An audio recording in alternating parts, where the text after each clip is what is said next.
Bonjour et bienvenue, aujourd'hui on va décortiquer l'actualité d'une manière un peu différente en la transformant en une histoire visuelle, claire et simple à suivre.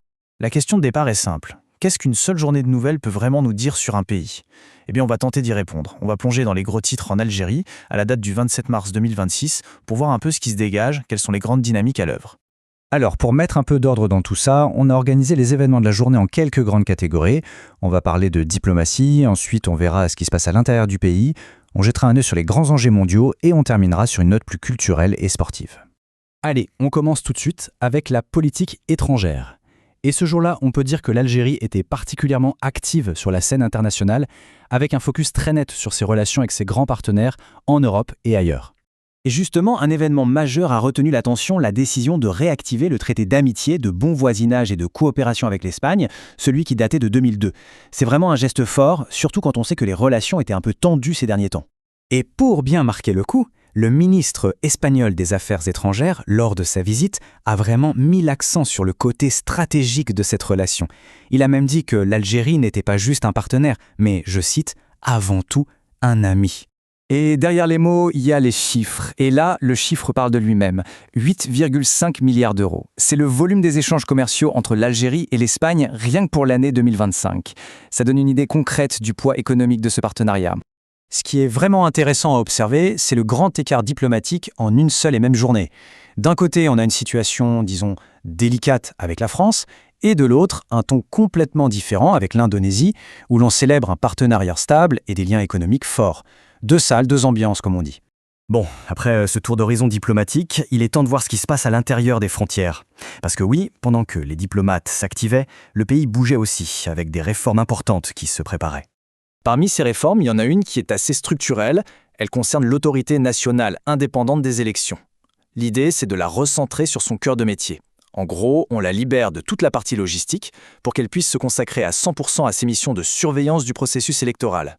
Et en même temps, on voit une volonté claire de mettre l'accent sur l'éducation civique, surtout auprès des jeunes.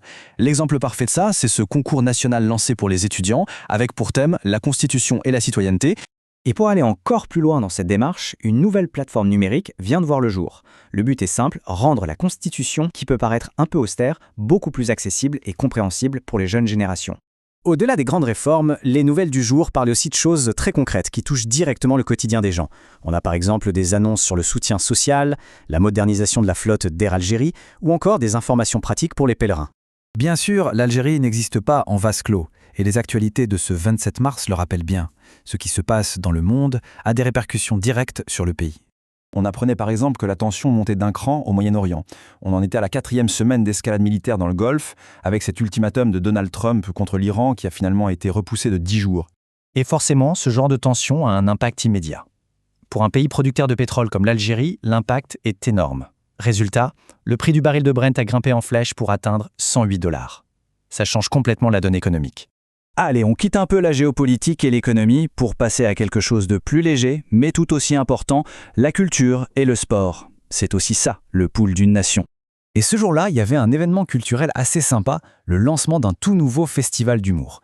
L'idée, c'est de créer une vraie scène pour les jeunes talents du stand-up, de leur donner une chance de se montrer. L'initiateur du festival, l'humoriste Nouni, l'a très bien expliqué lui-même.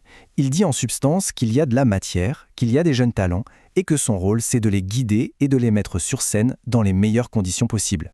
Et puis, impossible de parler de fierté nationale sans parler de football. L'équipe nationale, les fameux Verts, était justement en pleine préparation pour la Coupe du Monde, avec un match amical prévu contre le Guatemala. Bon, on a vu pas mal de choses, de la diplomatie, de la politique intérieure, de l'économie, de la culture. Alors maintenant, si on prend un peu de recul, qu'est-ce que tout ça nous dit? Quelle est la grande image qui se dessine? Eh bien, ce qui ressort, c'est le portrait d'un pays vraiment en mouvement, et sur tous les fronts. On a une diplomatie très active, on a des réformes internes qui visent à moderniser le pays, on voit aussi un pays conscient des pressions mondiales et qui doit s'y adapter, et en même temps, qui n'oublie pas de faire vivre sa culture. C'est vraiment cette image multifacette qui est frappante.